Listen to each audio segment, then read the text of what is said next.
अस्सलाम वालेकुम रीडर्स, कैसे हैं आप सब। उम्मीद है कि आप सब खैरियत से होंगे। अच्छा, हमें कहा जा रहा है कि चैनल पे ना कोई ख़ास मतलब इतने अच्छे नॉवेल्स नहीं आ रहे। हमें पता है कुछ नॉवेल्स दरमियाने मतलब एवरेज से होते हैं और कुछ अच्छे होते हैं। मैंने अच्छे नॉवल भी पढ़े हैं और बाकी अभी मैं थोड़ा बिज़ी हूँ, इस वजह से शायद मैं रीड नहीं कर पा रही, लेकिन इंशाल्लाह बहुत जल्द मैं आप लोगों के लिए ना अच्छे-अच्छे नॉवल लेके आऊँगी। खैर फ़िलहाल इसलिए मैं शॉर्ट से नॉवल पढ़ रही हूँ क्योंकि मैं थोड़ा बिज़ी हूँ। तो जैसे मैं फ्री होंगी तो मैं आप लोगों के लिए अच्छे नॉवेल्स लेके आऊँगी और तब तक के लिए मैं एक नॉवल स्टार्ट करने वाली हूँ। वो पार्ट में होगा और वो अच्छा है, तो मतलब मुझे लगता है कि वो अच्छा है, तो उम्मीद करती हूँ कि वो अच्छा होगा, आपको भी पसंद आएगा।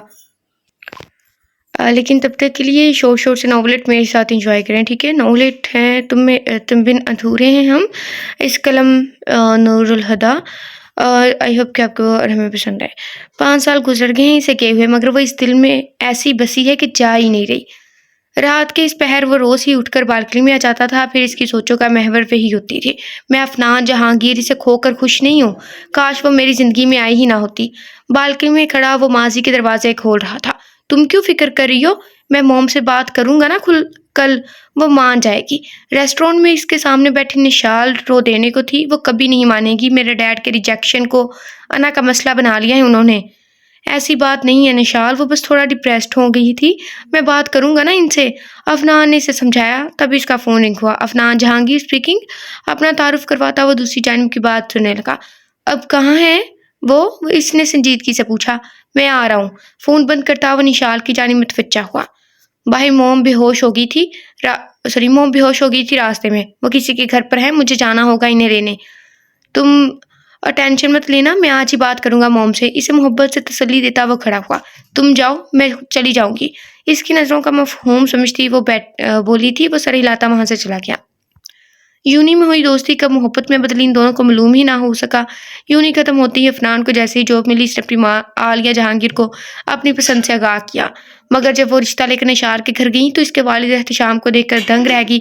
इन्हें अपना माजी याद आ गया कि कैसे उन्होंने इससे मंगनी तोड़कर इन्हीं के दोस्त के घर रिश्ता भेज दिया था। आज इतने सालों बाद वो जख्म फिर हरा हो गया था। वह फ़ौरन वहाँ से उठकर आ गई। अफ़नान ने बहुत पूछा इनसे, मगर उन्होंने इसे वजह न बताई और रिश्ते से इनकारी हो गई। निशाल के ज़रिए इसे वजह मालूम हुई तो इसने इनसे दोबारा बात करने का सोचा था। आधे घंटे बाद वो इस इलाके में था जहाँ से इसे अनजान लड़की की कॉल आई थी। वो इतने सारे घर देखकर कंफ्यूज हो गया। इसने मोबाइल निकाल कर इसी नंबर पर दोबारा कॉल की, जो दूसरी बेल पर रिसीव हुई। एक्चुअली मुझे आपका घर नहीं मिल रहा, क्या आप सही से गाइड कर सकती हैं? दूसरी जानिब कुछ कहे जाने पर इसने सामने देखा। तीसरे घर में से एक लड़की बाहर निकली। आप यहाँ आ जाएं। इस लड़की के बुलाने पर इसने फ़ोन बंद किया और इस घर की जानिब कदम बढ़ा दिए। लड़की इसे लेकर घर में दाखिल होगी। बड़ी अम्मी, आलिया आंटी के बेटे आ गए हैं। वो लड़की एक रूम में चली गई। अफ़नान ने पूरे घर का जायज़ा लिया। घर ज़्यादा बड़ा तो नहीं था, मगर छोटा भी नहीं था। वो बड़ा सा सहन, फिर 2 कतार में बने 4 कमरे और कमरों के बाहर बनी राहदारियाँ। एक साइड पर सीढ़ियाँ जो सेकंड फ्लोर तक जाती थी। ऊपर भी शायद रूम था। दरवाज़े के एक जानिब बनी क्यारी जिसमें गुलाब के फूल खिले हुए थे। सुरख ईंटों से बना फर्श घर को खूबसूरत बना रहा था। अरे बेटा, यहाँ क्यों खड़े हो? अंदर आओ ना। नुसरत जहाँ इसे लेकर एक रूम में चली गई। वो रूम में दाखिल हुआ तो आलिया बेगम बेड पर लेटी इसी लड़की से बात कर रही थी जो इसे घर के अंदर लाई थी। मॉम, अफ़नान इनके पाँव पर पट्टी बांधे बंधे देख फ़ौरन इनकी जानिब आया। मॉम, ये क्या हुआ है पाँव को? कुछ नहीं हुआ, बस हल्की सी मोच है। मार्केट में पाँव मुड़ गया था, फिर बीपी लो हो गया था तो चक्कर आ गए। वहाँ एनी बेटी मिल गई तो घर ले आई। आप मुझे कॉल कर देती, मैं फ़ौरन आ जाता आपके पास। इनका हाथ थाम कर वो मोहब्बत और परेशानी से गोया हुआ। मैं ठीक हूँ अफ़नान, बस अब घर जाना चाहती हूँ क्योंकि बहुत परेशान कर दिया है मैंने इन्हें। आलिया जहांगीर ने हंसते हुए कहा तो एनी मुस्कुरा दी। अफ़नान इन्हें लेकर घर वापस आ गया। सारे रास्ते आलिया बेगम से एनी के बारे में बताती रही। वो खामोशी से सुनता रहा। इनको खुश देखकर इसने कल बात करने का प्लान बनाया। रात के खाने पर भी वो गुमसुम सा था। आलिया बेगम को एनी अपनी बहू के रूप में पसंद आ गई थी। वो जल्द से जल्द इसे अफ़नान की ज़िंदगी में लाना चाहती थी। वो 2 दिन बाद बिलाखिर अफ़नान हिम्मत जुटा कर आया था इनसे अपने और निशाल के बारे में बात करने, मगर इससे पहले कि वो बात करते आलिया बेगम ने एनी से अपनी पसंदगी ज़ाहिर कर दी। चलो जी, पै गया रोला। मॉम, मैं निशाल को पसंद करता हूँ और इसी से शादी करना चाहता हूँ, अफ़नान ने कहा। मेरे जीते जी वो लड़की मेरी बहू नहीं बन सकती। हाँ, मेरे मरने के बाद कर लेना इससे शादी। आलिया बेगम ने गुस्से से कहा। जहांगीर साहब के मरने के बाद 15 साल तक उन्होंने कुछ लोगों की नज़रों का सामना करते इसकी परवरिश की थी। कभी किसी चीज़ की कमी नहीं होने दी थी और अब जब वो कुछ बन गया था तो इसकी ज़िंदगी का एक फ़ैसला भी वो नहीं कर सकती थी। उन्होंने दुःख से सोचा, फिर आँखों में आए आंसू साफ करती सोफ़े से उठ गई। अफ़नान बस चुपचाप इन्हें जाता देख रहा था। फ़ोन की आवाज़ पर इसका तख़ील टूटा। आलिया बेगम अपना फ़ोन यहीं छोड़ गई थी। इसने फ़ोन देखा तो एनी कॉलिंग लिखा नज़र आ रहा था। गुस्से से इसने मुठ्ठियाँ पीस ली। ये लड़की मेरी माँ को अपनी तरफ कर रही है। तुम्हें शर्म नहीं आती ऐसे अनजान लोगों को फ़ोन करके तंग करते हुए? इससे पहले वो मज़ीद बोलता फ़ोन कट हो गया। फ़ोन को घूरता हुए इसे वहीं फेंक कर अपने कमरे में चला गया। 1 हफ्ते से वो निशाल को भी इग्नोर कर रहा था। घर भी देर से जाता था। रात को 10 बजे जब वो घर लौटा तो घर में कोई ना था। इसने आलिया बेगम का कमरा चेक किया मगर वहाँ भी कोई ना था। वो परेशान हो गया। आलिया बेगम को फ़ोन करने के लिए मोबाइल निकाला तो अनजान नंबर से 12 मिस्ड कॉल देखकर वो मज़ीद परेशान हो गया। इसने इस नंबर पर फ़ोन किया। शुक्र है आपने कॉल की। आंटी हॉस्पिटल में है, मैं एड्रेस सेंड करती हूँ, आप जल्दी से आ जाएँ। एनी की बात सुनता वो फ़ौरन हॉस्पिटल के लिए निकला। कहाँ है मॉम? वो इसे रिसेप्शन पर ही मिल गई थी। इसने बेसब्री से पूछा। वो ठीक है, डॉक्टर इन्हें रूम में शिफ्ट करने लगे हैं। मैम आपका बिल। रिसेप्शन पर बैठी लड़की ने इसकी जानिब बिल बढ़ाया जो अफनान ने पकड़ लिया। मुझ पर एहसान करने की जरूरत नहीं है। गुस्से से इसे कहता वो बिल पे करने लगा। मोम की हालत कैसे हुई? इसने मुड़कर पूछा। डॉक्टर कह रहे थे उन्होंने कुछ सी बात की टेंशन ली है बहुत ज्यादा, इस वजह से इनकी हालत हुई। एनी ने धीमी आवाज में से बताया। तुम मेरे घर पर क्या कर रही थी? इसने अगला सवाल किया। आंटी ने बुलाया था मुझे मगर जब मैं वहां पहुंची तो ये बेहोश थी। एनी ने लहजे को मजीद धीमा किया। मैं हूँ अपनी मॉम के पास, तुम जा सकती हो अब। इसे कहता वो एक कॉरिडोर की जानिब मुड़ गया। एनी ने ताज्जुब से सर हिलाया, फिर हॉस्पिटल से बाहर की जानिब कदम बढ़ा के। वो इससे जाने का कह चुका था तो अब रुकने का कोई फायदा नहीं था। इसने जो सोचा नहीं था वो हो गया था। इसे ये तो मालूम था जल्दी इसकी शादी हो जाएगी मगर इतनी जल्दी हो जाएगी ये पता ना था। महज 1 हफ्ते इसकी जिंदगी में इतनी बड़ी तब्दीली ले आया। आज वह रुखसत होकर आ गई थी। आज वह यानी इब्तिसाम से यानी अफनान जहांगीर बन गई थी। आलिया जहांगीर इस अफनान के रूम में बिठाकर चली गई थी। वो खामोशी से बैठी इटकिच का जायजा ले रही थी। कुछ देर बाद रूम का दरवाजा खुला और अफनान अंदर दाखिल हुआ। एनी ने सर को मजीद झुका लिया। अफनान इसकी जानिब देखता तेजी से बेड की जानिब आया और इसका हाथ सख्ती से पकड़कर अपने सामने खड़ा कर दिया। तुमसे ज्यादा मक्कार लड़की मैंने आज तक नहीं देखी। अपनी दौलत की भूख के लिए तुमने मेरी मोहब्बत को मुझसे दूर कर दिया। वो बोला नहीं था, धाड़ा था। ये आप क्या कह रहे हैं? मैंने कुछ नहीं किया, एनी ने डरते हुए कहा। सख्त नफरत है मुझे इन लोग मगरमच्छ के आंसुओं से। अफनान ने इसे धक्का देते हुए कहा। वो फर्श पर गिरी थी। यह तुम्हारी हैसियत मेरी जिंदगी में, तुम्हारी जिंदगी को हिसाब न बना दिया तो मेरा नाम भी अफनान जहांगीर नहीं। इसे ठोकर मारता वो अपने कपड़े लेकर वाशरूम में चला गया। एनी बस ये सोच रही थी इसे जुर्म की सजा मिल रही है। इसे किस जुर्म की? सुबह इसकी आंख खुली तो एनी को फर्श पर सोता देख इसको थोड़ा रहम आया। वो उठकर वाशरूम चला गया। जाते जाते खटका करना नहीं भूला था। दरवाजे के बंद होने की आवाज पर एनी की आंख खुली। आंखें मलती वो उठकर बैठी तो दर्द की लहर इसके जिस्म में दौड़ गई। इसने जहन पर जोर देकर रात वाला वाकया याद किया। इसके दिमाग में कल रात अफनान की कई बातें घूम गई। तुम जैसी लड़की से मैं सिर्फ नफरत का ताल्लुक रख सकता हूँ।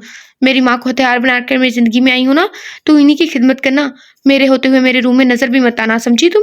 इसका मुंह दबोच कर एक लफ्ज कहता हुए इसे फर्श पर ही धक्का देकर चला गया। मुझे नींद आ रही है। तुम्हारी ये बनाओ संगार की जो ये आवाजें हैं मुझे सुनाई ना दे अब। इसकी चूड़ी और पायल को तनकीद का निशाना बनाता वो बोला था। वो रात को फर्श पर ही सो गई थी। फर्श पर सोने की वजह से इसका जिस्म दर्द कर रहा था। बड़ी अम्मी, आपने कहा था मेरी जिंदगी में अब सब अच्छा होगा। देखे ना, मैं पहले भी इल्जामों की इज्जत में थी और अब भी कुछ भी तो नहीं बदला। इसने असमत जहां से शिकवा किया, जिनके कहने पर वो अफनान से शादी के लिए राजी हुई थी। वो आहिस्ता आहिस्ता अपनी ज्वेलरी उतारने लगी। इसे अब रोना नहीं आता था। रोना तो वो बहुत पहले ही छोड़ चुकी थी। इसने खामोश रहना सीख लिया था। अफनान वाशरूम से निकलकर ड्रेसिंग टेबल के आगे आया और अपने बाल सेट करता एक नजर इस पर डालकर रूम से बाहर जाने लगा। फिर पलटकर वापस आया और दराज से एक डिब्बी निकालकर इसकी गोद पे फेंकी। यही वजह है ना शादी की? दौलत, आसाइश। इसलिए मेरी माँ को बेवकूफ बनाया है ना, मगर मैं बेवकूफ नहीं हूँ। तुम्हें मेरी तरफ से सिर्फ नफरत मिलेगी, नफरत। एक बार फिर वो इसके दिल को जख्मी करता जा चुका था। इसने अपने बैग से एक सूट लिया और अपनी ज्वेलरी बैग में रखकर वाशरूम में चली गई। जब इंसान के मन मुताबिक काम ना होना तो वह ऐसे ही पागल होता है। वलीमा अच्छे से हो गया था। अफनान भी चेहरे पर मुस्कुराहट से जा रहा था, लेकिन जब इसकी नजर निशाल पर पड़ी तो इसने रुख फेर लिया। एनी पर नजर पड़ते ही इसने गुस्से को कंट्रोल किया। एक जानिब नापसंदीदा बीवी थी तो दूसरी जानिब मोहब्बत जो इतनी बड़ी गलती कर चुकी थी। वो स्टेज से उठ हाल से बाहर आ गया। कितना आसान था तुम्हारे लिए मूव ऑन करना। मैं जानती हूँ इस दिन मैंने गलती की, आंटी के साथ बदतमीजी नहीं करनी चाहिए थी मुझे, मगर तुम्हें लेकर इनसिक्योर हो गई थी। मुझे लगा मैं तुम्हें खो दूंगी, खो तो मैं अब भी चुकी हूँ। वो एक आगे आई और इसका गिरबान पकड़ लिया। क्यों किया ऐसा मेरे साथ? मैंने माफ़ी मांगी थी ना, फिर भी तुमने मुझे अपनी ज़िंदगी से निकाल दिया। इसके लिए मैं तुम्हें कभी माफ़ नहीं करूँगी। वो रोते हुए वहाँ से चली गई। घर आकर इसे अपना गुस्सा एनी पर निकाला। ज़िंदगी मामूल के मुताबिक चल पड़ी थी। अफनान अपनी जॉब में बिजी हो गया था, एनी पर ध्यान ही न देता था सॉरी। आई थिंक निशाल ने उसकी माँ के साथ बदतमीजी की थी और गुस्से में आके उसने अपनी माँ को हाँ कर दी हो कि ऐसा कुछ। मगर अपना गुस्सा और फ्रस्ट्रेशन नानी पर ही निकालता था। 2 हफ्तों में उसका एक बार हाथ जला चुका था और 2 बार इस पर हाथ उठा चुका था। निशाल से वो दोबारा मिलने लगा था। बकूल इसके इसे छोड़ नहीं सकता था। एनी सारा दिन आलिया जहांगीर के साथ रहती थी। इनकी सेहत दिन ब दिन गिरती जा रही थी। वो इनका ख्याल रखती थी। इसने आलिया जहांगीर को कहकर अपने लिए स्टोर रूम को साफ करवा लिया था। बाजार में स्टडी बना चुकी थी, लेकिन सिर्फ वही जानती थी कि इस रूम को अपने लिए इस्तेमाल करती थी। वो आलिया बेगम की कुछ चीज़ें लाने मार्केट जा रही थी। अफनान से इजाज़त लेने रूम में आई तो वह कहीं जाने के लिए रेडी हो रहा था।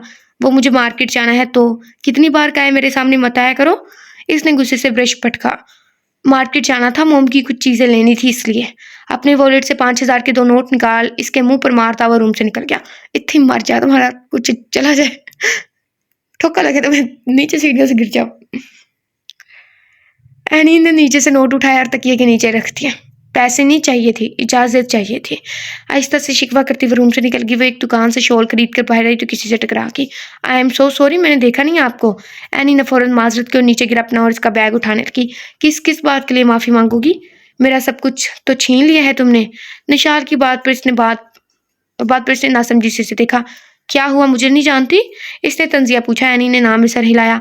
तुम्हारे शोहर की मोहब्बत हूँ मैं। निशाल की बात पर इसने हैरानी से इसे देखा, फिर खुद को संभालती बोली, हम बैठकर बात कर सकते हैं? निशाल हाँ में सर हिलाती इसके साथ मॉल में बने रेस्टोरेंट में आ गई।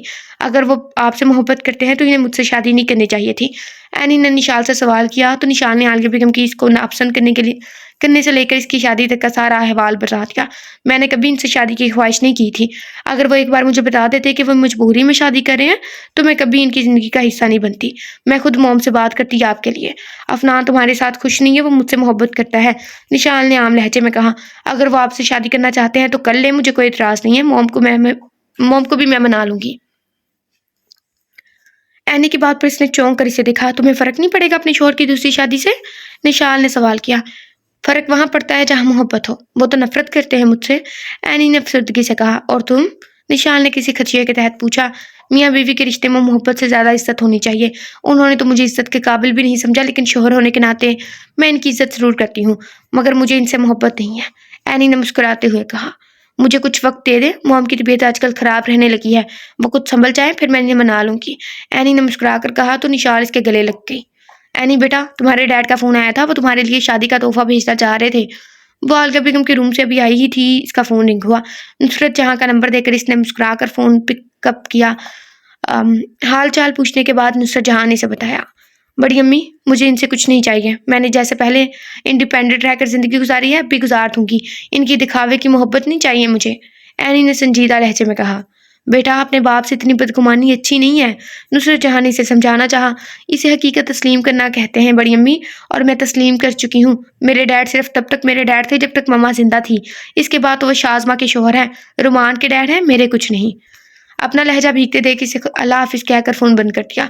कुछ देर वो कमरे के बाहर खड़ी खुद को नॉर्मल करती रही, फिर किचन की जानिब कदम बढ़ा दिए। इसी किचन के पास देखा अफनान जो घर में दाखिल हुआ था, फ़ौरन इसके पास आया। क्या कहा तुमने निशाल को?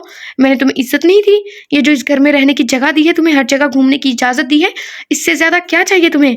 मुझे दर्द हो रहा है। वो गुस्से से इसकी कलाई दबोचे एक लफ्ज़ चबा कर बोल रहा था जब एनी ने कहा, तुम्हारी चिकनी चुपड़ी बातों से सिर्फ मोम और निशाल ही मुतासिर हो सकती हैं, मैं नहीं। एक झटके से इसकी कलाई छोड़ता हुआ घुराया था। मैंने निशाल से जो वादा किया है इसे पूरा जरूर करूंगी। एनी ने इसकी आंखों में देखते हुए कहा। अच्छा, तो तुम मेरी और इसकी शादी करवाओगी? तुम्हारा क्या, जैसे अपने सामने देखकर मुझे वहशत होती है? अफनान ने तंजिया पूछा। अफनान ने तंज़िम पूछा, जिस दिन आप और निशाल एक होंगे मैं आपकी ज़िंदगी से निकल जाऊंगी। एनी ने कहा और किचन के अंदर चली गई, जबकि अफनान वहीं गुमसुम सा खड़ा रह गया। मोम, आपसे एक बात पूछूं? एनी ने आगे जहांगीर के बाल बांधते हुए कहा। क्या पूछना चाहती हो? उन्होंने इसे मोहब्बत से देखते हुए कहा। आपको निशाल क्यों पसंद नहीं थी? इसके सवाल पर जहांगीर चौंकी हुई कमरे के बाहर खड़ा अफनान भी रुक गया था। निशाल के बारे में जान गई हो तो वजह भी जानती ही होगी। आलिया बेगम ने रुख मोड़ कर कहा, इसके डैड ने जो किया वो आपके हक में बेहतर था। आपको जहांगीर अंकल जैसे शोहर मिले, क्या आप किसी और के साथ इतनी खुश रह पाती जितना आप जहांगीर अंकल के साथ रहीं? एनी ने इनसे पूछा। वो शर्मिंदा होगी, उन्होंने सच में इस तरह तो सोचा ही नहीं था। अगर सोच लेती तो शायद वह एहतिशाम को बहुत पहले माफ कर चुकी होती। पर बेटा, अब कुछ नहीं हो सकता, तुम्हारी शादी हो चुकी है अफनान से। मोम, अपनी शाल को ले आए इस घर में, एनी ने कहा तो उन्होंने हैरान होते से देखा। तुम जानती हो क्या कह रही हो? मोम, आपका बेटा खुश नहीं है, इससे खुशी से बस निशाल का साथ ही दे सकता है। प्लीज मान जाए, वो बहुत अच्छी लड़की है, मैं मिली हूँ इससे। एनी ने इसका हाथ पकड़ के इल्तिजा की। ठीक है, लेकिन मेरी पहली बहू तुम ही रहोगी। इनकी हाँ पर वो खुश होती इनके गले लगी। बाहर खड़ा अफनान शर्मिंदा सा वापस लौट गया। अफनान बेचैनी से रूम में चक्कर काट रहा था। अब तक इसने जो बर्ताव एनी के साथ किया था इससे शर्मिंदगी हो रही थी। इसका फोन रिंग हुआ तो इसका तखील टूटा। निशाल की कॉल थी। इसने कॉल पिक की तो निशाल की खुशी से भरपूर आवाज इसे सुनाई दी। अफनान, आंटी मान गई हमारी शादी के लिए। तुम्हें पता है, एनी ने मुझे बताया कि इसने आंटी से बात की और वो मान गई। मैंने डैड से भी बात कर ली है, इन्हें कोई इतराज नहीं हमारी शादी पर। बस अब तुम जल्दी से आंटी के साथ घर पर आ जाओ रिश्ते की बात करने। बस अब इसका दिल फिर गया है। निशाल नॉन स्टॉप शुरू हो चुकी थी। मोम की तबीयत संभल जाए तो मैं इनके साथ आऊंगा तुम्हारे घर, और इस बार सब अच्छा होगा। निशाल की आवाज सुनते ही थोड़ी देर पहले वाली शर्मिंदगी अब खत्म हो चुकी। क्या ही कहें अब। याद था तो बस ये है कि इसकी मोहब्बत इसकी होनी जा रही थी। मुझे आने का शुक्रिया अदा करना था। जानते हो, वो इतनी खुश थी मुझे बताते हुए कि आंटी मान गई है। एक पल को तो लगा कि वो तुम्हारी बीवी नहीं मेरी बहन है, जो मेरी खुशी के लिए आंटी से बात कर रही है। निशाल की बात पर वो कुछ पल खामोश हो गया। अफनान, एक बात पूछूं? पूछो। निशाल के अचानक पूछने पर वो बोला। वो इतनी अच्छी है, खूबसूरत भी है, तुम्हें इससे मोहब्बत नहीं हुई? कैसा अजीब सवाल करी हो। मैं तुमसे मोहब्बत करता हूँ तो वो कैसे भी हो, मुझे इससे बात मोहब्बत नहीं है और ना हो सकती है। अफनान ने छिट्टे हुए कहा। मैं मोम के पास जा रहा हूँ, तुमसे बाद में बात करता हूँ। फोन बंद करता वो बेड पर बैठ गया। दिमाग फिर से एनी को सोच रहा था। अस्सलाम वालेकुम। फोन रिसीव करते ही एनी ने सलाम किया। मैं अल्हम्दुलिल्लाह बिल्कुल ठीक हूँ, तुम सुनाओ, इतनी उर्दू सीख ली? नया ट्विटर कौन है? एनी ने इसे छेड़ते हुए कहा। अफनान अपने रूम से निकला तो इसे हंसते किसी से बात करते देख वहीं रुक गया। पहली बार इसने इसे हंसते हुए देखा था। अरे वाह, तो जान ने फाइनली शादी का फैसला ले ही लिया। दूसरी जानिब की बात सुनकर इसने मजीद छेड़ा। अच्छा ना, अब नहीं कहती? हाँ तो इब्राहिम, बताओ कब कर रहे हो शादी? अफनान इसे किसी लड़के से बात करता सुनकर हैरान हुआ। इसकी ताई का तो कोई बेटा ही नहीं था, बस दो बेटियां थी जिनसे वो एक बार ही मिला था। वो वहीं रुककर सुनने लगा। मैं क्यों नहीं आऊंगी? मेरे भाई की शादी हो, मैं शरीक ना हूँ, ऐसा हो सकता है? इसके मान भरे लहजे पर दूसरी जानिब कुछ कहा गया तो इसकी मुस्कुराहट थम गई। वो क्यों आए थे तुमसे मिलने? पहले वो जो वो कर चुके हैं वो कम था? इसने गुस्से से कहा। इसके बदलते लहजे पर अफनान भी हैरान हुआ। मैं जानती हूँ वो मेरे डैड हैं, मगर मेरे किरदार पर इल्ज़ाम लगाने वाले भी तो वही हैं। अगर सिर्फ सबीन मम्मा मुझ पर इल्ज़ाम लगाती तो मैं बर्दाश्त कर लेती। वो शुरू से ही मुझे पसंद नहीं करती थी। लेकिन डैड, वो क्या मुझे नहीं जानते थे? इसने आंख में आया आंसू बेदर्दी से साफ किया। जहाँ आपकी इज्जत ना हो, आपका वजूद कोई मायने ना रखता हो, वहाँ नहीं जाना चाहिए। और तुम जानते हो मैं भी ऐसी ही हूँ। मैं कभी इस घर में नहीं जाऊंगी। जहाँ तक रही माफ़ी की बात, तो मैंने माफ़ कर दिया इन्हें। इसने कहकर फ़ोन बंद कर दिया। वह तेज़ी से स्टोर रूम की जानिब बढ़ गई। अफनान वहीं सुन खड़ा रह गया। डैड, आज अफनान आ रहा है आलिया आंटी के साथ। नाश्ते के टेबल पर नाशान ने गिलास में जूस डालते से बताया। कितने बजे तक आएंगे वो लोग? एहतशाम साहब ने ब्रेड स्लाइस पर मक्खन लगाते हुए पूछा। शाम में आएंगे, निशान ने खुशी से भरपूर लहजे में कहा। बेटा, अभी भी सोच लो, वो शादीशुदा है। इसकी बीवी अभी तो इतना बड़ा ज़र्फ दिखा रही है, मगर बाद में तुम्हें परेशानी ना हो। एहतशाम साहब ने फिक्रमंद लहजे में कहा। डैड, वो बहुत अच्छी है, मैं रह लूंगी इसके साथ, आप फिक्र ना करें। निशाल के चेहरे पर खुशी देखकर वो खामोश हो गए। ये क्या, ये पहन कर जाएंगी आप? एनी ने रूम में दाखिल होकर बेड पर रखे आलिया बेगम के सूट को उठाते हुए पूछा।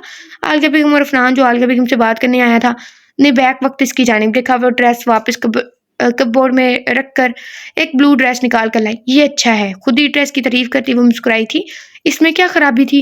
आलिया बेगम ने मुस्कुराते हुए पूछा। आपको आज इतना खूबसूरत लगना है कि श्याम अंकल को सालों पहले अपने फैसले पर पछतावा हो। राजदारी से इनके कान में बोलती हुई इनके हाथ में ड्रेस दे चुकी थी। वो मुस्कुराई थी मगर दुखी भी थी। वो एनी के लिए कुछ नहीं कर पाई थी। वो ड्रेस लेकर तैयार होने चली गई। एनी रूम से जाने लगी तो अफनान ने इसे पुकारा। जी, इसने रुक कर पूछा। पिछले 1 हफ्ते से अफनान इससे बात करना चाह रहा था लेकिन नहीं कर पाया। वो रात को भी बहुत बारिश के रूम की जानिब गया मगर अंदर न जा पाया और वापस लौट आया। अब इसने बात करने का इरादा करते हुए वो मैं तुम्हें वो सोचता हुआ बोलने लगा। एनी इसकी जानिब देख रही थी। थैंक यू की ज़रूरत नहीं। अगर आप मुझे ये सब पहले ही बता देते तो शायद इतने दिन आपको मेरा वजूद बर्दाश्त ना करना पड़ता। देर आए दुरुस्त आए। आपको आपकी खुशियाँ मुबारक हो। वो कहकर रूम से निकल गई। अफनान मज़ीद शर्मिंदा हो गया। 1 घंटे बाद वो तैयार होकर आलिया बेगम के साथ निशाल के घर जाने के लिए निकल गया। एनी को साथ आने से आलिया बेगम ने मना किया था। वो इसके सामने बात न कर पाती। वो इससे शर्मिंदा थी। अफनान खामोशी से ड्राइव कर रहा था। आलिया बेगम ने भी इस खामोशी को नोट किया था। कुछ फैसले में जल्दबाजी में लेते हैं, नहीं लेने चाहिए। इतना खामोश क्यों हो बेटा? उन्होंने पूछा तो वो मुस्कुराया। कुछ सोच रहा था, अफनान ने कहा। क्या सोच रही थी इतना संजीदा होकर? आलिया बेगम ने इससे पूछा।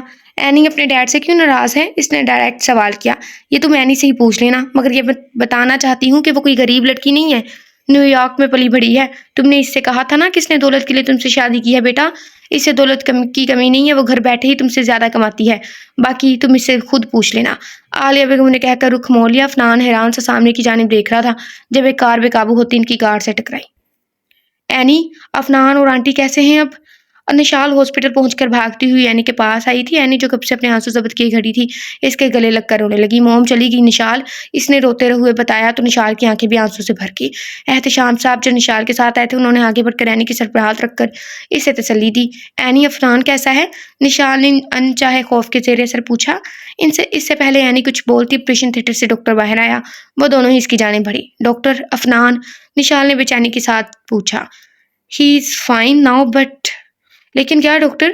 एहतशाम साहब ने पूछा। इनकी रीढ़ की हड्डी डैमेज हुई है, वो चल नहीं पाएंगे, लेकिन ऐसा नहीं है कि वो कभी चल नहीं सकते। हम इनका प्रॉपर ट्रीटमेंट करेंगे, इंशाल्लाह वो जल्दी अपने पाँव पर चल सकेंगे, डॉक्टर ने कहा। मैं मिल सकती हूँ इनसे? एनी के बोलने से पहले ही निशाल बोल पड़ी तो खामोश होगी। नहीं, आप अभी इनसे नहीं मिल सकती। हम इन्हें वार्ड में शिफ्ट कर दें, फिर मिल लीजिएगा, डॉक्टर कहकर चला गया। निशाल एनी के गले लगकर रोने लगी। एनी इसे तसल्ली दे रही थी और खुद पर बंद बांधा हुआ था। आपको हौसला करना पड़ेगा, इनकी जिंदगी ही इतनी थी। अब चुप हो जाओ तुम, सब तुम्हारी वजह से हुआ है। मैं शक्ल भी नहीं देखना चाहता तुम्हारी, चली जाओ तुम। एनी जो कम से खामोश लेटे अफनान को समझा रही थी, अफनान के गुस्से से बोलने की वजह से खामोशी से खड़े कमरे से निकल गई। भाई उसकी वजह से क्यों? आलिया जहांगीर को गुजरे 10 दिन हो चुके थे। अफनान भी डिस्चार्ज हो चुका था मगर व्हीलचेयर के सहारे ही मूव कर पाता था। निशाल रोज आती थी, इससे मिलने, इससे बातें करती थी, इसे हौसला देती थी। एनी इसके रूम में ही शिफ्ट हो गई थी, इसका हर तरह से ख्याल रख रही थी। अफनान जब जब आलिया जहांगीर को याद करता, इससे याद आ जाता कि कार वो चला रहा था, इसकी माँ इसकी वजह से इसके साथ नहीं है। अपना गिल्ट खत्म करने के लिए वो एनी पर चलाता था मगर आज पहली बार वो इसके चलाने पर रूम से गई थी, वरना वही खड़ी रहती थी। इसके जाने के 5 मिनट बाद ही अफनान को बेचैनी होना शुरू हो गई। वो उठने की कोशिश करने लगा था तभी निशाल रूम में दाखिल हुई। कि कुछ चाहिए अफनान? निशाल जल्दी से इसके पास आई और पूछा। नहीं, वो बस एनी। इसने बात अधूरी छोड़ी। ओहो, एनी किचन में है। वो कह रही थी तुम्हारे लिए खीर बनाएगी जैसे आंटी बनाती थी। वो मुस्कुरा कर कहती इसके सामने बैठी। मैंने फिर डांट दिया इसे आज, अफनान ने शर्मिंदगी से इसे बताया। अफनान, क्यों करते हो ऐसा? वो बहुत हर्ट हुई होगी। निशाल उठकर जाने लगी तो इसने इसको रोका। मुझे बाहर जाना है। निशाल ने इसको सहारा देकर व्हीलचेयर पर बिठाया, फिर बाहर ले आई। एनी इसे किचन से निकलती दिखाई दी। वो फोन पर किसी से बात कर रही थी। वो बात करती करती स्टोर रूम की जानिब चली गई। अफनान की नजरों ने इसके कमरे में दाखिल होने तक इसका पीछा किया। निशाल इसे लोन में ले आई। अफनान, मुझे कुछ देर के लिए दुबई जाना पड़ेगा। दिन के लिए सॉरी, मेरी फूफो की तबीयत थोड़ी खराब है, फिर डैड को एक मीटिंग अटेंड करनी है, इसलिए डैड चाहते हैं मैं इनके साथ ही जाऊँ। मोम तो पहले ही चली गई हैं, मुझे भी जाना होगा, लेकिन मैं नेक्स्ट वीक तक आ जाऊंगी। निशाल अफनान को खामोश देखकर जल्दी से बोली थी। तुम चली जाओ, एनी है मेरे पास, गुलाब के फूल को देखता वो बोला था। निशाल इसे पुरानी बातें करती इसका मूड फ्रेश करने की कोशिश कर रही थी। अफनान बस हूँ हाँ में जवाब दे रहा था। इन दोनों को बातें करता देखा नहीं वापस मुड़ गई। अफनान दवा खाकर लेट गया। कुछ देर बाद इसे दरवाजा खुलने की आवाज आई। वो जानता था एनी होगी, रोज रात को भी इसी वक्त रूम में दाखिल होती थी। इसने आंख खोलकर देखा तो एनी लैपटॉप टेबल पर रख रही थी। वो सोफे पर बैठने लगी, फिर अफनान को जगह देखकर हैरान हुई। आप जाग रहे हैं? कुछ चाहिए आपको? एनी ने इसे मुसलसल अपनी जानिब देखते पाया तो सवाल किया। कुछ पूछना है तुमसे। अफनान ने इसकी जानिब देखते हुए कहा। जी पूछे। एनी ने सोफे पर बैठते हुए कहा। तुम्हारे बारे में सब जानता हूँ, ये भी कि तुम अपने डैड से नाराज क्यों हो। अफनान ने संजीदगी से पूछा। एनी ने एक नज़र से देखा। मेरे बारे में जानना है आपको? हाँ, मोम ने कहा तुमसे खुद पूछ लूँ। अफनान ने कहा। एनी मुस्कुराई। वैसे शादी से पहले जाना जाता है लड़की के बारे में, लेकिन कोई बात नहीं, आप अब जान लें। मेरे डैड मिडिल क्लास फैमिली से ताल्लुक़ रखते थे। इनके बॉस ने इनकी शादी अपनी बेटी से करवा दी। उन्होंने डैड को न्यूयॉर्क सेटल करवाया। शादी के 2 साल बाद मैं पैदा हुई। सब अच्छा जा रहा था, एक हैप्पी फैमिली थी हमारी। मामा भी जॉब करती थी और डैड भी। मैं हाई स्कूल में थी जब मामा ऑफिस से वापस आते हुए कार एक्सीडेंट में फौत हो गई। एनी के चेहरे पर तकलीफ के इज़हार अफनान ने नोट किए थे। मामा के जाने के बाद डैड बहुत बदल गए। उन्होंने मुझ पर ध्यान देना कम कर दिया था। 1 महीने बाद वो शाज़मा आंटी को ले आए। डैड कहते थे ये मेरी मम्मा है, मुझे इनकी हर बात माननी है। मैं इनकी हर बात मानती थी, कभी किसी बात से इनकार नहीं किया, मगर वो रोज़ डैड को मेरी शिकायत लगाती और डैड मुझे डांटते थे। एक बार हाथ भी उठाया उन्होंने और मेरी पॉकेट मनी बंद कर दी। हाई स्कूल में मेरे साथ जान पड़ता था। इसकी मदद से मैंने पार्ट टाइम जॉब स्टार्ट कर ली। मदद से सॉरी। इसकी मम्मा मुस्लिम थी, मैं इन्हें सबीन मम्मा बुलाती थी। मेरी ज़िंदगी में इन लोगों का साथ ही खुशी रखता था। डैड ने तो मुझसे मुँह फेर लिया, जैसे मैं तो इनकी औलाद ही ना हूँ। मेरा छोटा भाई रुमान, वो भी मुझे सौतेला ही समझता था। फिर मैंने सबको इग्नोर करना सीख लिया। मुझे अपना मुस्तकबिल सँवारना था। जान और मैंने मिलकर काम शुरू किया। हम लोगों ने फ्रीलांसिस में काम शुरू किया। हमारी डिमांड बढ़ रही थी। वहीं मेरी और जान की दोस्ती शाज़मा मामा को खटकने लगी। जान इस्लाम कबूल करना चाहता था, वो मुझे बहन कहता था। मैं इसके साथ मस्जिद गई। शाज़मा मामा ने हमें देख लिया। उन्होंने सबीन मामा और डैड को कहा कि हम निकाह करने मस्जिद आए हैं। डैड मुझे फ़ौरन वहाँ से ले आए। इस दिन उन्होंने अपने डैड ने मुझे बदकिरदार कहा। फिर मुझे पाकिस्तान भिजवा दिया गया, बिना मेरी कोई बात सुने। उन्होंने तो मेरी शादी में भी मेरे सर पर हाथ रखकर मुझे रुखसत नहीं किया, बस इतना कहा कि मैं अच्छी बेटी नहीं बन सकी, कम से कम अच्छी बीवी बनकर दिखाऊँ। सबीन मामा मुझसे बात नहीं कर रही थी, लेकिन उन्होंने मेरे किरदार पर इल्ज़ाम भी नहीं लगाया था। सब जानने के बाद वो बहुत रोई, मुझसे मिलना चाहती थी, मगर मिल ना पाई। मेरी शादी से पहले वो भी फ़ौत हो गई। जान ने अपना नाम पहले मेरे कहने पर इब्राहिम रखा था। मैं अभी भी इसके साथ मिलकर काम करती हूँ। डैड सच जान चुके हैं, मुझसे बात करना चाहते हैं, मगर मुझ में इतना हौसला नहीं कि अपनी महरूमियों को भुला सकूँ। अपनी ज़िंदगी के 10 साल मैंने इनकी लापरवाही को बर्दाश्त किया है। एनी कहकर उठकर चली गई। अफनान की आंख से एक आंसू निकला था। सब जानने के बाद अफनान एनी के लिए दुखी था। निशाल को भी वो सब बता चुका था। एनी की रूटीन वही थी, बस अपना जो काम वो इसके सोने के बाद करती थी, अब इसके सामने ही करने लगी थी। अफनान नोट करता था, वो बिजनेस वूमेन की तरह की बात करती थी। इब्राहिम के साथ इस बातचीत से अंदाजा हो गया था कि वो बहुत प्रोफेशनल थी। निशाल वापस आ चुकी थी। दोनों मिलकर इसकी चलने की प्रैक्टिस करवाती थी। वो जल्दी से एहतियाबी की जानिब आ रहा था। निशाल इसके साथ होती तो एनी की कमी महसूस करता था। निशाल भी ये बात जान चुकी थी। वो फ़ौरन एनी को भी वहीं बुला लेती थी। कुछ दिनों से निशाल परेशान थी। एनी इस बात को नोट करी थी। जैसे निशाल जाने लगी, इसने रोका और इसकी परेशानी पूछी। पहले तो सब ठीक है, कहकर टालती रही, मगर फिर एनी के इसरार पर इसके आंसू बह निकले। डैड और मोम कह रहे हैं मैं अफनान को छोड़ दूँ और अरूसा खाला के बेटे से शादी कर लूँ। तुम फिक्र ना करो, मैं हूं ना, सब ठीक हो जाएगा। ऐसा करते हैं, कल आउटिंग के लिए चलते हैं, तुम अंकल आंटी को भी बुला लेना, मैं इनसे बात कर लूंगी। एनी की बात सुनकर इसे तसल्ली हुई थी। तुम पहली लड़की हो जो अपनी सौतन लाने के लिए इतनी मेहनत कर रही हो। निशाल रोते हुए मुस्कुरा कर बोली थी। एनी भी मुस्कुरा दी। अस्सलाम वालेकुम आंटी, क्या मैं आपसे बात कर सकती हूँ? वो लोग एक पार्क में आए थे। इनका इरादा थोड़ी चहलकदमी के बाद किसी अच्छे रेस्टोरेंट में खाना खाने का था। निशाल की मदद नहीं आ सकी थी, सिर्फ एहतशाम साहब आए थे। निशाल को अफनान के पास छोड़कर वेट अ सेकंड। अच्छा, मैंने आंटी बोला क्या? अस्सलाम वालेकुम अंकल आएगा। पता नहीं मेरा ध्यान कहाँ है, अब तो मैं इतना बोलती भी नहीं हूँ माहौल में। हमें दो तरफे कमेंट वसूल होते, पता नहीं किसका साथ है। निशाल की मदद नहीं आ सकी, सिर्फ एहतिशाम साहब आए थे। निशाल को अफनान के पास छोड़कर एनी एहतिशाम साहब के साथ थोड़े फासले पर खड़ी होगी। अफनान की नज़रें मुसलसल इस पर थी जो एहतिशाम साहब के साथ संजीदगी से बात कर रही थी। अचानक इसके चेहरे का रंग बदला, फिर खुद पर काबू पाती वो मुस्कुराई थी। थोड़ी देर बाद वो दोनों इसे अपनी जाने बातें दिखाई थी। निशाल, चलो अफनान को थोड़ी वॉक की प्रैक्टिस करवा लें। एनी के मुस्कुराकर कहने पर निशाल ने हाँ में सर हिलाया। उन्होंने इस उठने में मदद दी। अफनान ने अपना बाजू एनी के कंधे के गिर्द फैला लिया। निशाल इसका हाथ थामे साथ साथ चल रही थी। एनी, वो डैड? निशाल ने झिझकते हुए पूछना चाहा। अंकल को बस एक परेशानी थी और वो मैंने बता दिया कि परेशानी मुस्तकिल नहीं होती और अब सब ठीक है। एनी के कहने पर निशाल मुस्कुरा दी। अफनान समझने की कोशिश कर रहा था कि वो लोग क्या बात कर रही हैं। Thank you any. I am sorry any. Nishal के बाद अफनान के अचानक बोलने पर एनी कहका लगाकर हंसी। इसे हंसते देख निशाल भी हंस पड़ी, मगर अफनान इसे यूं ही देखता रहा। अचानक एनी आगे बढ़ी और उसके कान के करीब चेहरा लाकर बोली, किसी को मोहब्बत में इतना आगे लाकर इसकी मोहब्बत में किसी को शरीक करना धोखा कहलाता है।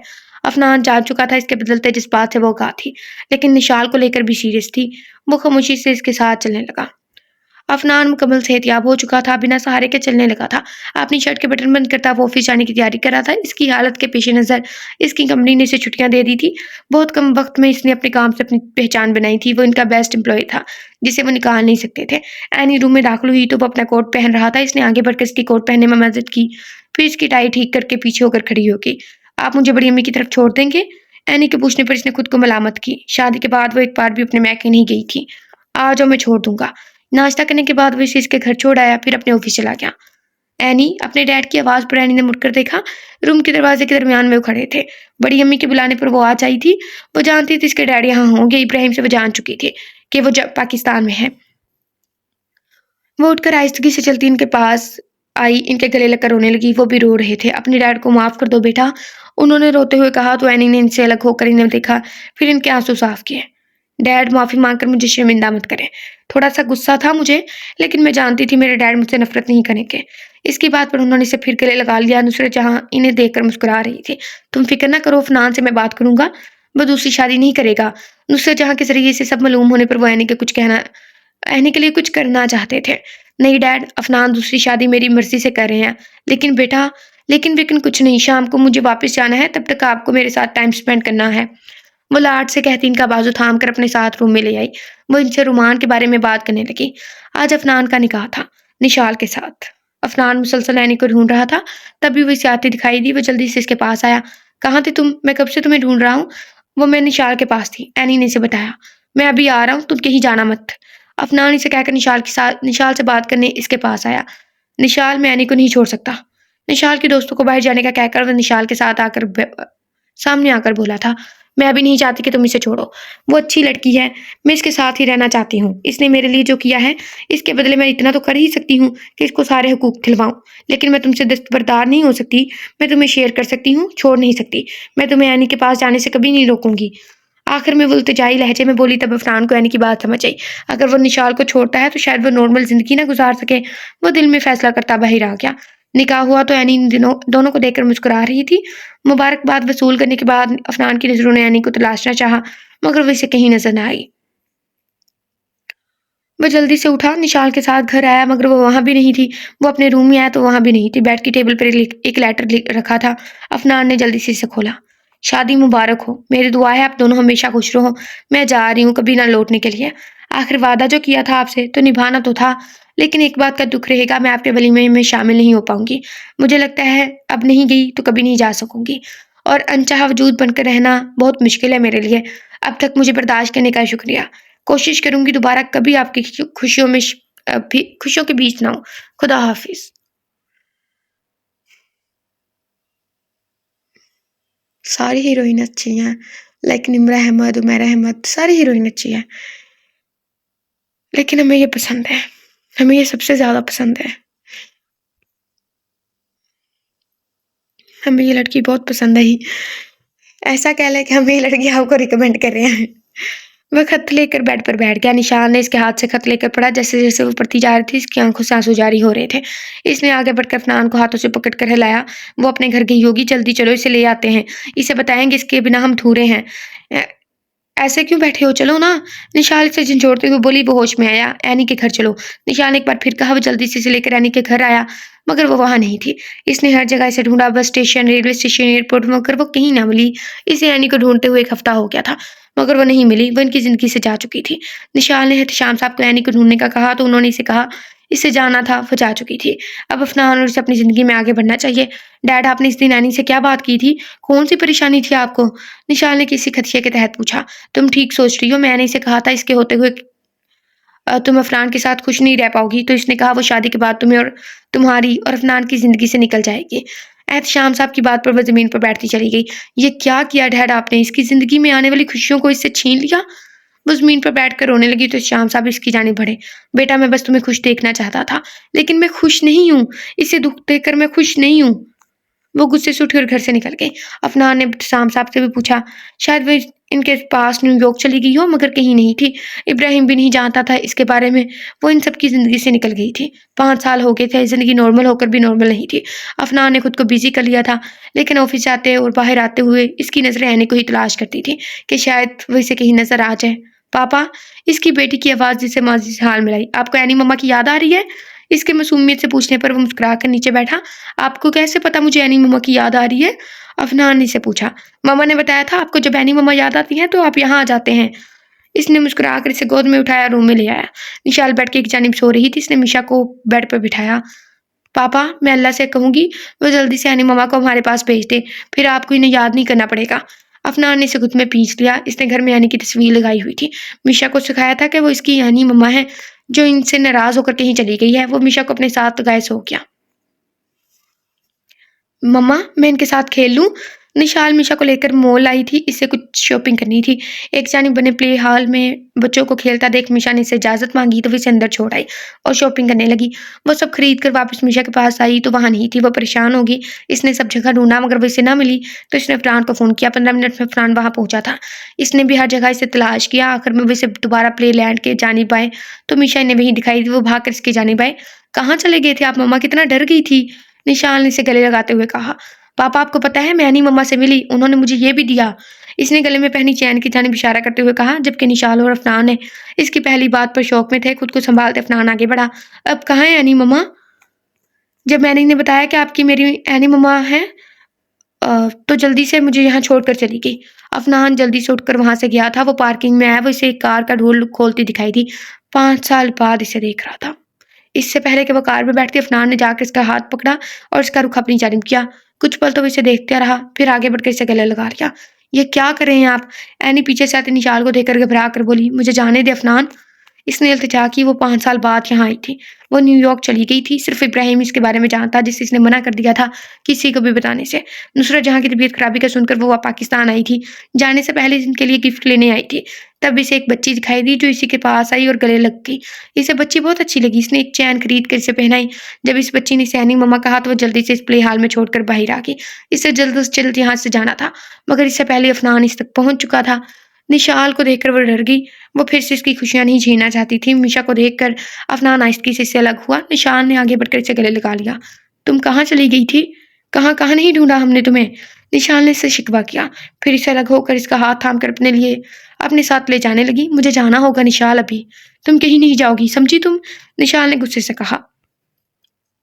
मम्मा, आप एनी मम्मा पर गुस्सा ना हो, निशाल को कहकर मिशा एनी के पास आई। एनी मम्मा, पापा कहते हैं आप इनसे नाराज हैं, आप इसलिए घर नहीं आती। वो रोज आपको याद करते हैं। मम्मा भी आपको बहुत याद करती थी। आप चले ना मेरे साथ। आप तो इनसे नाराज हैं, मुझसे तो नहीं। आप मुझसे बात कर लेना, हम इनसे बात नहीं करेंगे। मिशा के मासूमियत से कहने पर वो मुस्कुरा दी और चुप कर इसके गले लग गई। एनी, हमारे साथ चलो, तुम्हारे बिना हमारी फैमिली अधूरी है, निशाल ने कहा तो वो आंखों से मुस्कुरा दी। इनकी अधूरी फैमिली मुकम्मल हो गई थी। निशाल मिशा को लेकर अफनान की कार में घर जा रही थी तो अफनान एनी को लेकर इसकी कार में मुकम्मल खामोशी थी। अफनान खामोशी से ड्राइव कर रहा था। एनी बार बार इसकी जानिब देख रही थी। आई एम सॉरी, एनी की आवाज़ कार में गूंजी। अफनान ने एक झटके से कार रोकी। 5 साल इंतजार किया है मैंने एनी, तुमने मुझे तो इतनी बड़ी सजा दी। क्या मेरी गलती इतनी बड़ी थी? मैं तो उलझ गया था कि तुमसे मोहब्बत करता हूँ या निशाल से। तुम मेरी बीवी थी, मैं नहीं छोड़ सकता था तुम्हें। मैं निशाल को छोड़ना चाहता था मगर इससे छोड़ नहीं पाया। तुम्हारे बिना तो मेरी मोहब्बत अधूरी थी। मैं अधूरा था। फिर क्यों किया ऐसा? पल पल तड़पा हूँ मैं ये सोच कर तुम ठीक होगी या नहीं, और तुम इतनी आसानी से कह रही हो आई एम सॉरी। अफनान गुस्से से बोलता है। इसकी आंखों में आंसू देख कर रुका। मैं अनचाहा वजूद बनकर नहीं रहना चाहती थी, एनी ने चेहरा हाथ नीचे करते हुए कहा। तुम अनचाहा वजूद नहीं हो, मेरी जिंदगी का वो हिस्सा हो जो मुझे मुकम्मल करता है, इसने एनी का चेहरा ऊपर उठाते हुए कहा। घर चले, हमारे पास तो निकाहनामा भी नहीं है। अभी पुलिस आ गई तो गलत ही ना समझ ले, एनी ने हंसते हुए कहा तो अफनान भी हंस दिया। अधूरा तलक पूरा हो गया था, खत्म शुरू।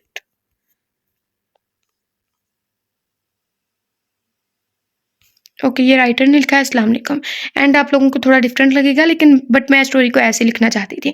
लड़की में इतनी सेल्फ रिस्पेक्ट तो होनी चाहिए कि जहाँ इसे इज्जत ना मिले वहाँ ना रुके, लेकिन जहाँ मोहब्बत हो और मान हो वापस बुलाया जाए, खुले दिल का मुजाहरा करे। हाँ जी, तो स्टोरी कुछ डिफरेंट थी। लाइक अगर सेकंड मैरिज हो तो हर लड़की ज़ाहिर-सी बात है दूसरी कबूल नहीं करती और ये हम लाइक हर बार हर नॉवल में सुनते हैं। ये नॉवल थोड़ा डिफरेंट था और हमें आज ही कमेंट मौसूल हुआ था कि आपके नॉवल पे आपके चैनल पे कुछ अच्छे नॉवेल्स नहीं आ रहे। तो लो भई ये नॉवल आपको थोड़ा डिफरेंट साउंड करता होगा तो आप ये नॉवल पढ़ सकते हैं। और मुझे लास्ट में बताया कि आपको ये शॉर्ट सा नॉवल कैसा लगा। दुआ में याद रखिएगा, अपना बहुत सारा ख़्याल रखिए। खुदा हाफ़िज़।